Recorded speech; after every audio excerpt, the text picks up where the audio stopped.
迷魂阵。你说这个迷魂阵，它其实也就是个辅助阵法呀。哦，它的目的不就是干扰和迷惑对方吗？它要是后面没有别的阵法，它也起不到杀伤作用哈。啊！姑娘用兵太狠了。这迷魂阵后面跟了一个什么阵，你知道吗？朱雀阵。你知道什么叫朱雀阵吗？不知道吧？这朱雀阵就是几百名弓箭手站在支架上面，万箭齐发。哦，来，咱不管他了，不管这些，来，喝酒。喝酒。好酒量啊，小王爷。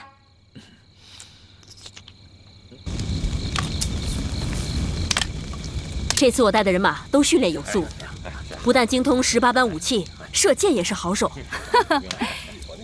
这回穆桂英啊，输定了。围魏救赵，小王爷，借刀杀人，七娘，哎，你八妹，小王爷，辽军兵临城下，你怎么喝酒？谁喝酒了？我吃饭去了。什么？你吃饭？谁请的你？穆桂英。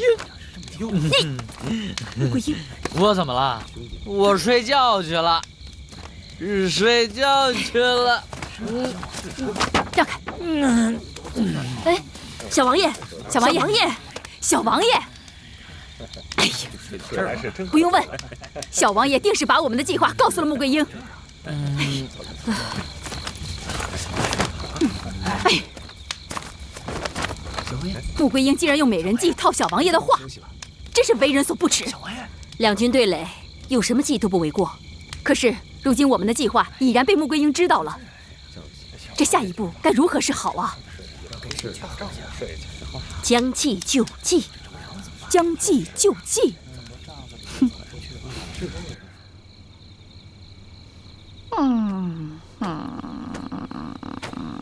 桂英，你吃过饭了？还喝了酒呢。你和谁喝的酒？小王爷呀。你怎么跟他喝酒啊？我从小王爷那儿啊，套出了姑姑跟婶婶用什么样的阵法。你太不正大光明了！我怎么不正大光明啊？我跟姑姑婶婶作战，那如同辽军作战一样。兵法上怎么讲的？不用奸计不胜。这个难道你忘了不成？来，走。哎，你知道你姑姑用什么样的阵法吗？你想都想不到。什么阵？迷魂阵后朱雀阵，够狠吧？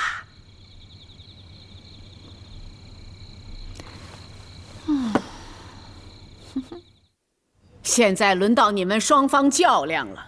老身还是那句话，你们有本事全都使出来，较量较量。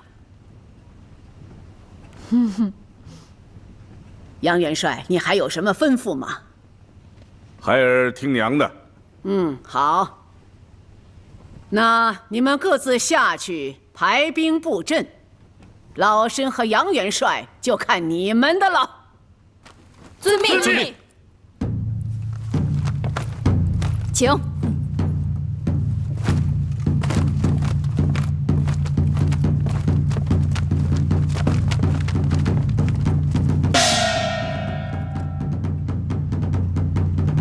二位还有何建议啊？没有，就按预定方案实施。那八妹就当仁不让了。穆桂英聪明过人，我决定先给她来个迷魂阵。等等，他们都知道这个阵法了，怎么还用？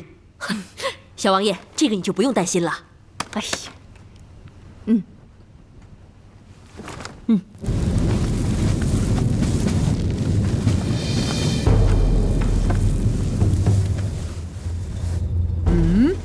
迷魂阵。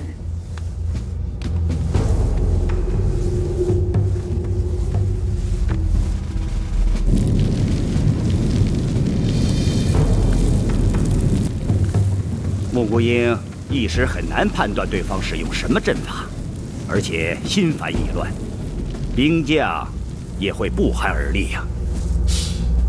可听说穆桂英事先知道七娘和八妹用何阵，她为何还要这样用？这就是八妹过人的地方啊！她以不变应万变，她先扰乱了桂英的心智，进也不是，退也不是，处于两难境地。娘，你女儿用兵有些道道啊。那是。八妹聪明嘛。我们不受她干扰，正直向前。好，不要与之展开激战，就做出使用朱雀阵的样子就行了。好。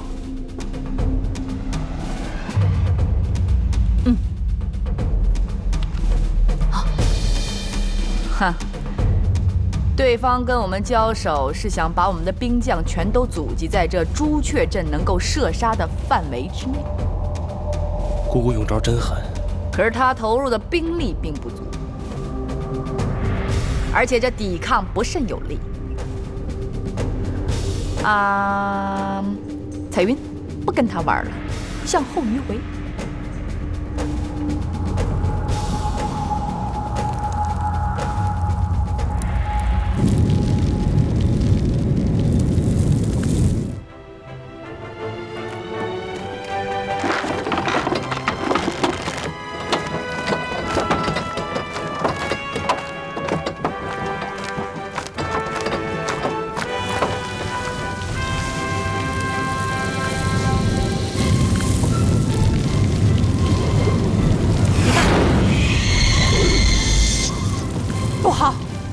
上当了！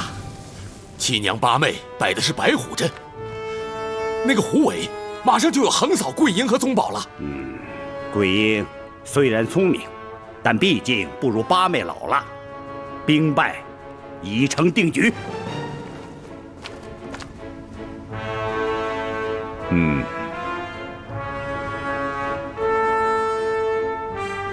我们继续向后冲杀，对方快抵挡不住了。等等，稍安勿躁。他使用的是白虎计，你要再攻的话，可就中计了。攻击虎腰。对呀，带兵向侧翼攻击。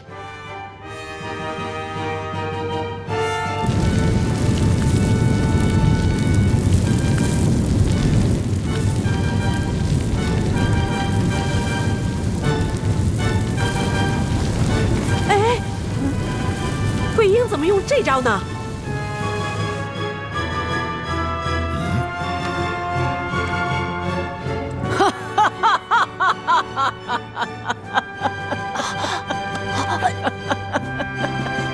穆国，计时结束。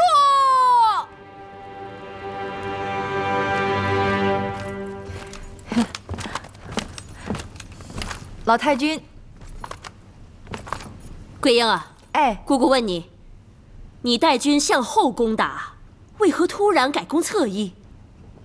是不是？小王爷又给你传信儿了。哎，七娘，您怎么能这样说话呢？七娘、姑姑，您二位果真想知道？你们将朱雀阵改为白虎阵，用意很明显，你们想用虎尾扫杀我们。这兵法变换之合理，毋庸置疑。但是二位忽略了细节。细节？什么细节？这朱雀阵主要是中距离射杀，可是我跟宗保向前厮杀的时候，并没有遇到你们的强烈阻击。你们如果不阻击我们，你们的弓箭手怎能起到作用啊？由此断定，你们已经换了阵法了。你等。可听得懂桂英这番判断和决策呀？到现在，你们该明白老身为什么推举穆桂英了吧？看起来，你们都是将才，而他不同。所谓真才实学者，乃为帅才。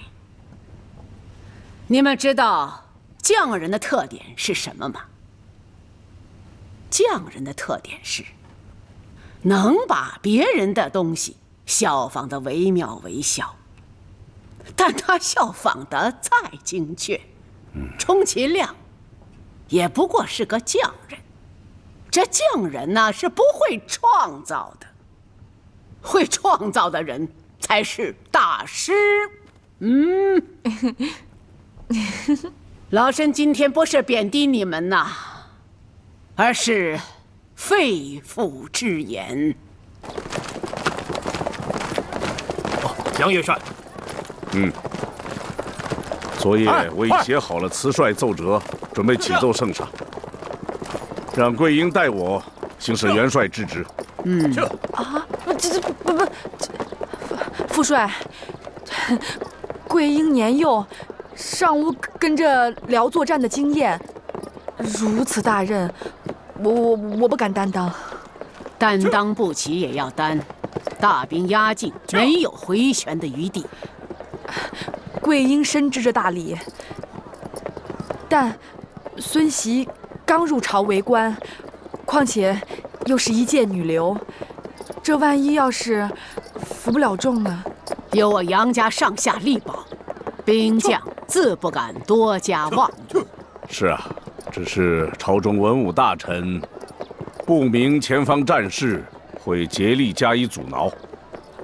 老身马上给八王爷写一封书信，告知面临的情况和为什么临阵一帅。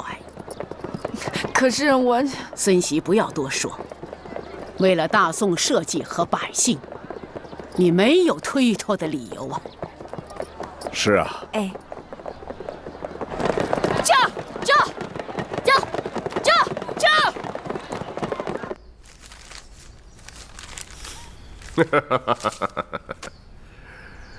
让一个黄毛丫头去挂帅领兵打仗，滑天下之大稽呀！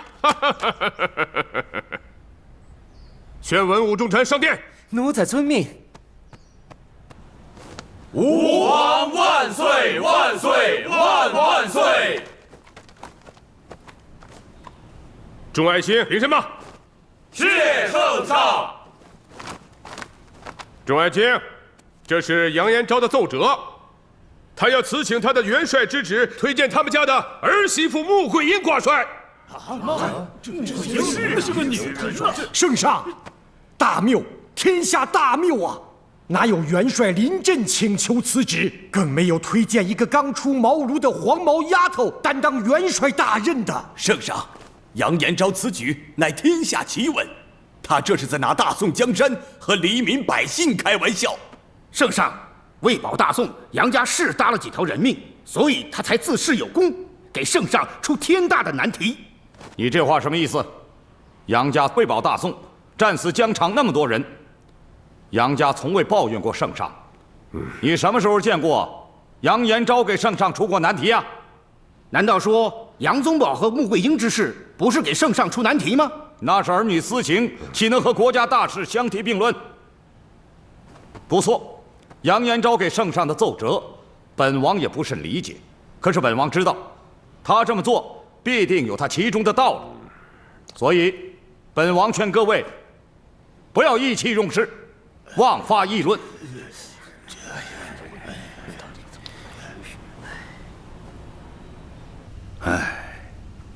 真乃天有不测风云。原以为萧元帅用不了多少时日，便可歼灭杨家军。我们的粮草运到那里，便可庆功设宴，犒劳萧元帅。可没想到，杨延昭推举穆桂英挂帅。什么？穆桂英？是啊，虽然他不是萧元帅的对手，可他毕竟为萧元帅所不熟悉，会带来一定的麻烦。以末将看来，穆桂英不仅仅能带来麻烦，他还能和萧元帅抗衡一二。笑话，他是有些鬼点子，可大军对阵怎么摆阵，怎么用人，他想得出来吗？再说，萧元帅独创的天门阵法，他一个乡村丫头，如何能破解得了啊？既然这样，那监军，您尽可放心了。不，他带来麻烦总归不如没有。再说，我等投靠了辽军，得有作为。除去穆桂英，到时候封官要爵就有了砝码。狗急了还跳墙呢，兔子急了还呲呲牙呢。监军，你不可再犹豫了。一介武夫，猪，蠢猪！唉，监军，那你帮我想一想，该如何是好？唉，你先别随本监军前往押运粮草了。反正咱们是能拖则拖，你马上回汴梁告诉他们，穆羽之女挂帅，国将不国，不但辱没了众朝臣，还是龙颜大失。你就说，庆楼押运粮草不能同各位面议，为了国之威严，务必力阻穆桂英挂帅。好，遵命。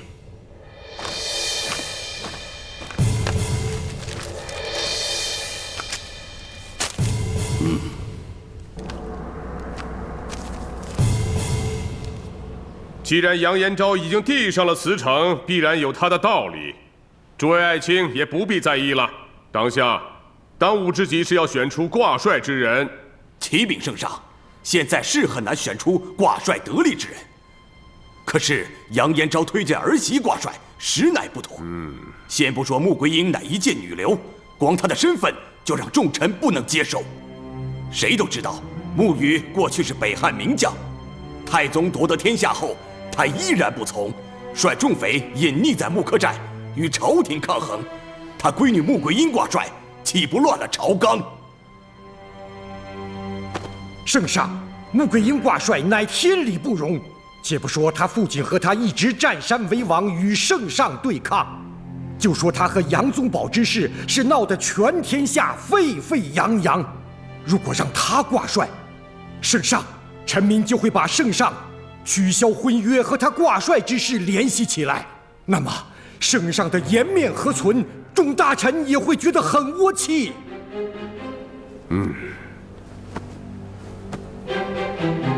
二人的议论代表了不少大臣的意见，可本王认为，大病压境，当务之急是考虑如何预疗。至于穆桂英的身世和她与宗保婚事造成的影响，是次要的事了。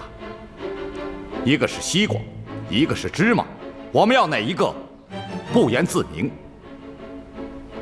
杨延昭乃将门之后，他戍边几十年，身经百战。现在他请辞推荐穆桂英，难道众臣就不想想为何？我们可以推测，杨延昭之举，正是看到了穆桂英有可能与萧天佐抗衡，所以才向圣上递上了辞呈和推荐的奏折。圣上，杨延昭举荐，难道没有违亲嫌疑吗？杨延昭乃正人君子，他绝不会任人唯亲，推荐自己的儿媳。再说了，穆桂英一旦挂帅，仍然担当不了重任，他杨延昭将承担何等责任？弄不好还搭上了儿媳的性命。不管怎么说，穆桂英从未显出她的才能，究竟她如何用兵，我等尚未知晓。对于她，你们不甚了解，可本王知道，他确实有非凡的才能。要不，杨延昭和佘太君就不会推荐他为帅。那就听八贤王来说说他的过人之处吧。他的才能，大家还不熟悉。可佘太君身经百战，用兵如神，可他在木柯寨却被穆桂英挫败。什么？杨延昭大家更了解，可以说在这之前是公认的常胜将军。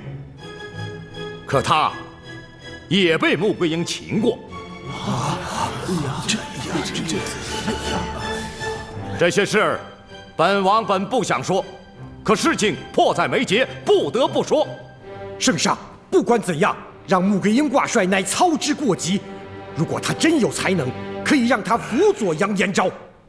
众大臣可以想想，杨延昭已经3败于萧天祖，他坐在帅位上受穆桂英指使，不但自己难堪，众将官也会尴尬。那杨宗保呢？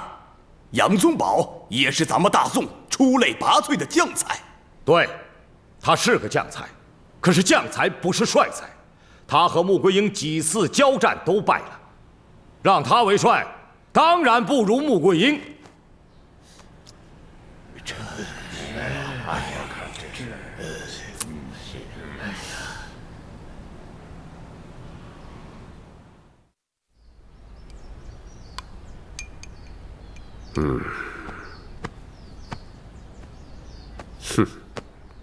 皇兄啊，你觉得杨延昭推荐穆桂英挂帅，是经过深思熟虑的吗？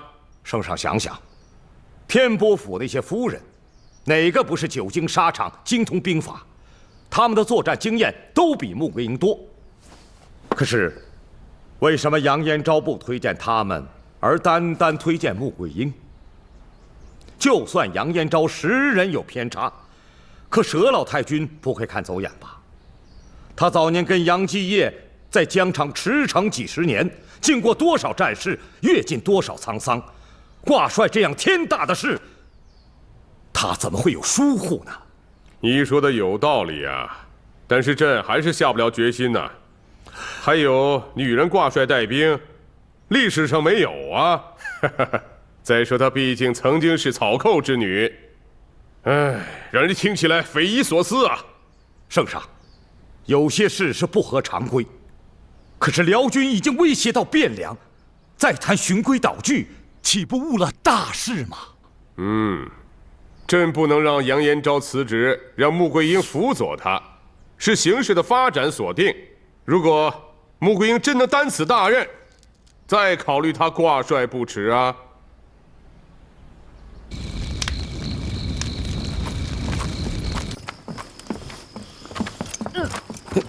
我不吃了。桂英，怎么了？没事啊。来吃饭。吃饭。没事儿。桂英，你是不是有身孕了吧？真的？真不是时候。桂英有喜了，哈哈，咱们杨家有后了。是喜事啊。可是娘，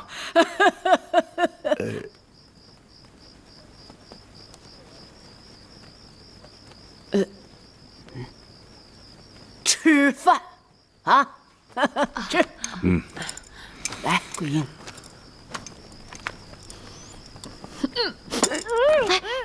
小姐，小姐，吃点吧。什么都不吃，那哪行啊？来，怎么也得吃一点。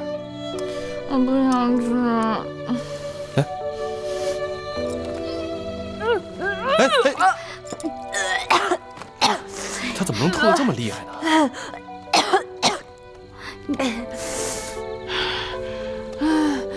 还不是因为你啊！我是用来医疗打仗的，我又是来生孩子的。好几顿都没吃了，来来来。行行行，不吃也行，慢点不吃也行啊。真的不是时候。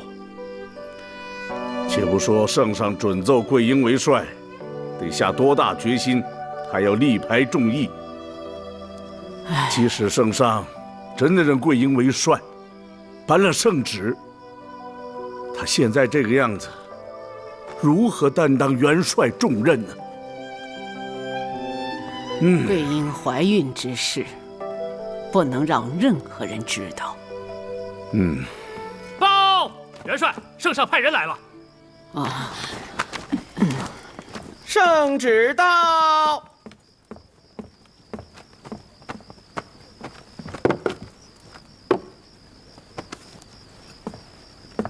杨延昭接旨。臣杨延昭接旨。大敌当前，杨延昭理应尽元帅之职。至于推荐穆桂英之事，先不准奏，但允许穆桂英辅佐杨延昭行使元帅之职，钦此。臣领旨，谢圣上。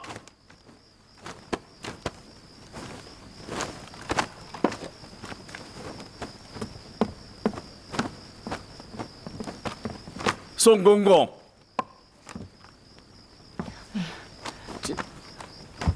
娘，这元帅，这样也好。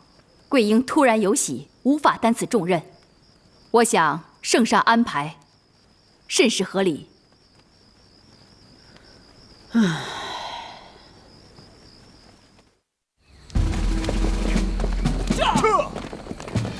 王庆龙让人捎来密信，说皇上让穆桂英辅佐杨延昭。穆桂英是谁呀？穆桂英就是杨延昭救出重围的那个女将。哦，我跟她交过手，她的刀法的确是厉害。不错，她不但刀法娴熟，而且神出鬼没，弄不清路数，不好接招啊。她刀法虽然厉害，可不一定懂得排兵布阵呢。她辅佐杨延昭，对我们没有任何威胁。田伯父人才济济，皇上能让他辅佐杨延昭，绝非心血来潮。他厉不厉害，我们和他交手便知道了。是啊，是啊。知己知彼，百战不殆；知己不知彼，一胜一负。本帅没有弄清他出身和经历和用兵特点前，不会贸然开战。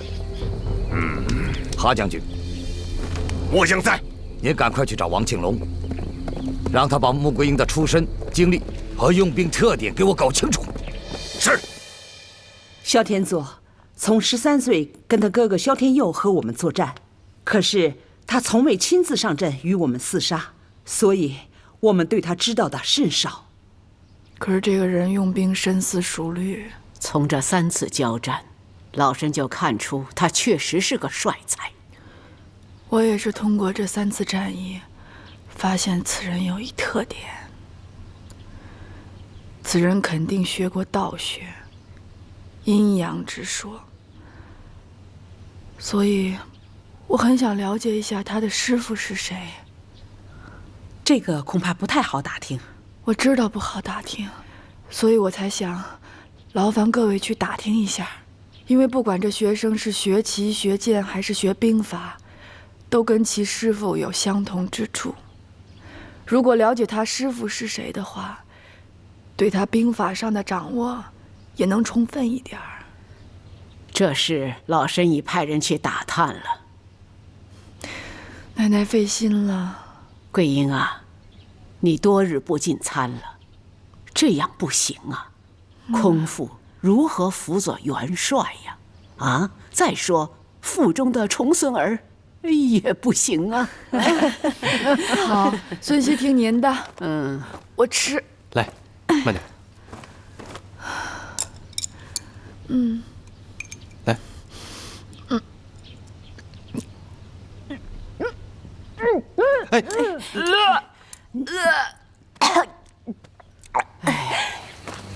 亏了监军事先给几位大臣打了招呼，要不是他们，皇上头脑一热，真有可能拜穆桂英为帅，那萧元帅灭宋就不会那么顺利了。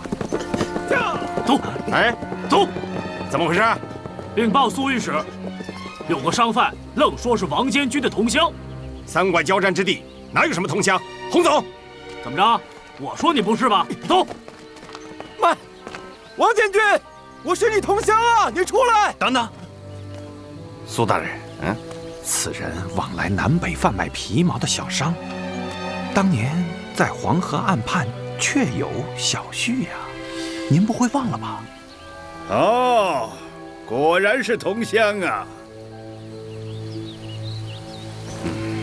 押运粮草责任重大，你坚守岗位，本监军口头嘉奖。谢苏大人。请。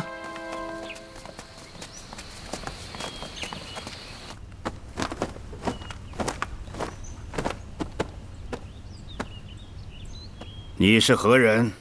末将是萧元帅手下的亲信。来有何事？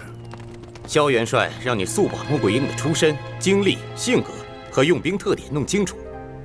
哼，这就值得你光天化日之下直闯宋营。哼，你可知道萧元帅可是个暴脾气？你也不会不知道，王监军运筹帷幄，这等区区小事，早在监军的城府之中。成事须讲条理，有步骤，审时度势，切莫因小失大呀。潘将军，萧元帅怎么做，还用你来指手画脚吗？啊，是。老太君，他们为什么不操练呢？是，起来，起来，起来，都起来！你们起来！哎，都给我精神点，前进！走，快点！都知你向皇帝递了辞呈，人人皆知啊，兵将自然忧心忡忡。娘说的也是啊，虽说桂英辅佐我，可感觉没什么起色呀。不在其位，不谋其政，啊，若不辅佐，起何作用？这不是长久之计。不用说，萧天佐现在一定在琢磨我们。他若此刻对我们发动攻击，恐怕我们就危在旦夕了。唉，你说的正是老身所担心的。这样拖下去，只能使我们陷入绝境。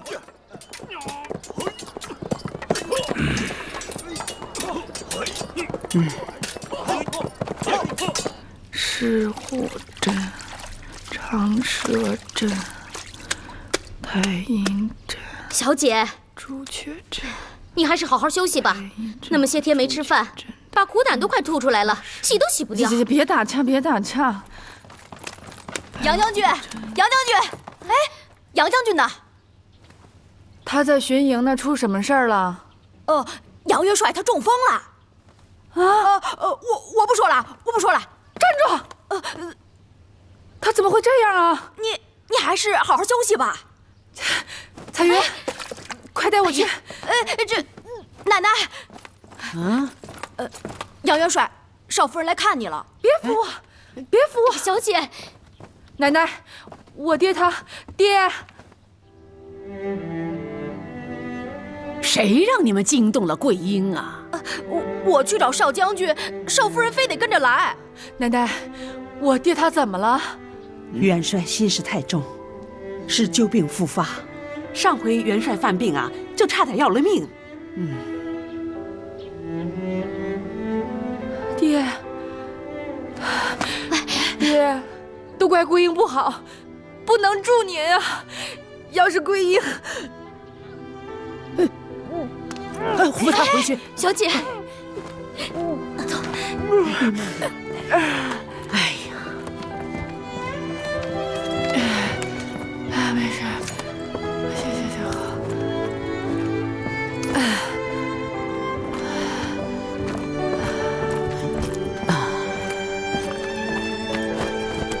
燕昭这一病，恐怕10日8日难以治愈。这可如何是好啊！娘，元帅这病，我们千方百计也要找郎中治一治啊。事到如今，为了大宋社稷和百姓，想方设法也要治愈他的病。娘，万一有不测呢？哎，大战在即呀，这可如何是好啊！老太君，爹爹病重，国难当头，您就让桂英挂着元帅之职吧。桂英啊，我的好孙媳，奶奶知道你有这份孝心，可你有孕在身，如何能长得起这帅印呢？请奶奶放心，桂英就是死，也要挂着元帅之职。小姐，小姐，娘，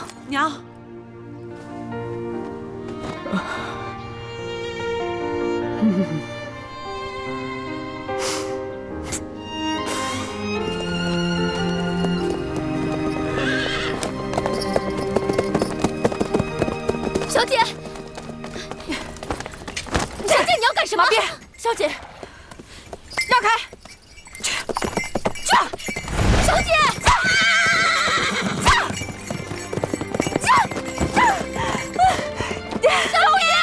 小姐，你，哎呀，快走！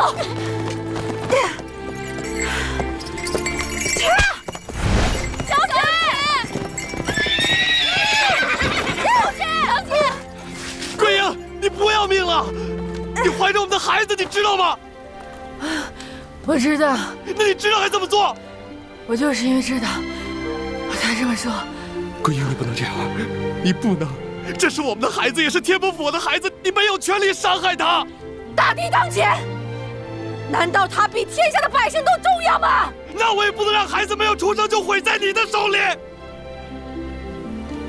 放手。放手！不让！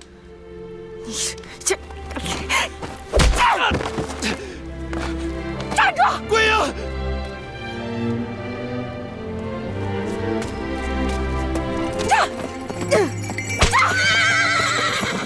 小姐，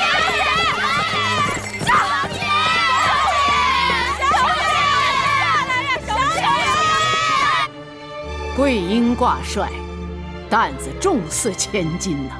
虽然他是你们的小辈，但老身要求你们对桂英唯命是从。你们如果哪一个稍有违背之意，我对他绝不留情。奶奶，奶奶，奶奶，宗宝，你快去看看桂英。怎么？啊？走。桂英，桂英，桂英，奶奶，桂英啊！桂英，桂英，桂英，小姐，小姐，小姐，请您回帐吧，请您回帐吧。桂英啊，回帐，桂英，小姐回去吧，求你了，求你了。求你，小姐，求求你了，小姐，请您回帐。小姐，请您回帐吧，小姐。回去，小姐，回去吧，回去吧，回帐吧，小姐。宗宝，我对不住你。杨延昭不可能中风啊，他没有过此病的前史，老家伙身子骨硬朗着呢，突然发作，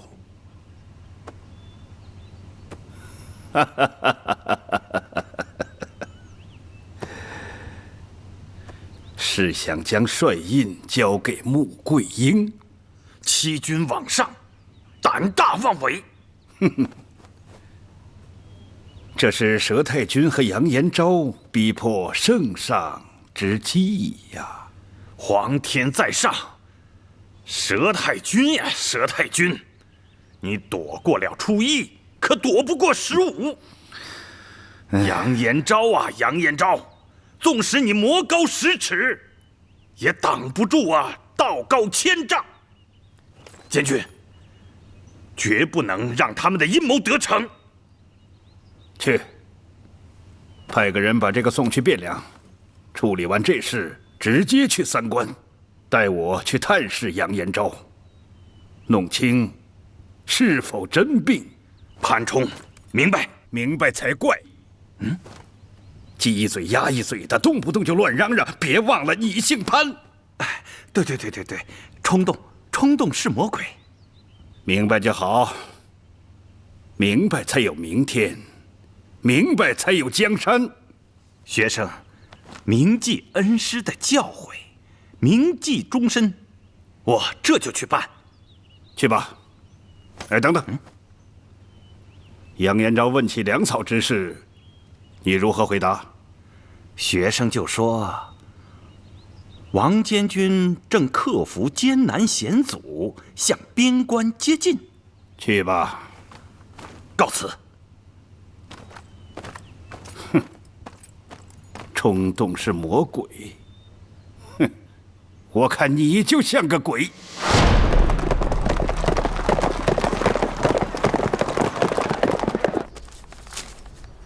这是佘太君代杨延昭写的奏折呀，说他得了重病，你说巧不巧啊？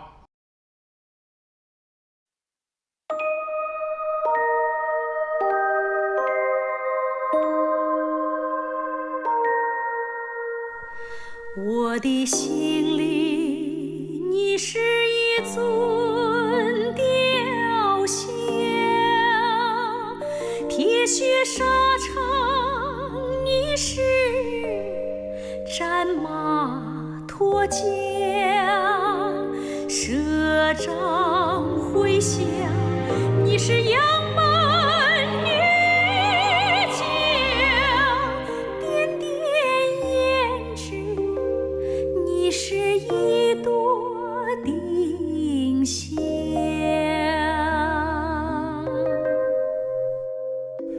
我的眼中，你是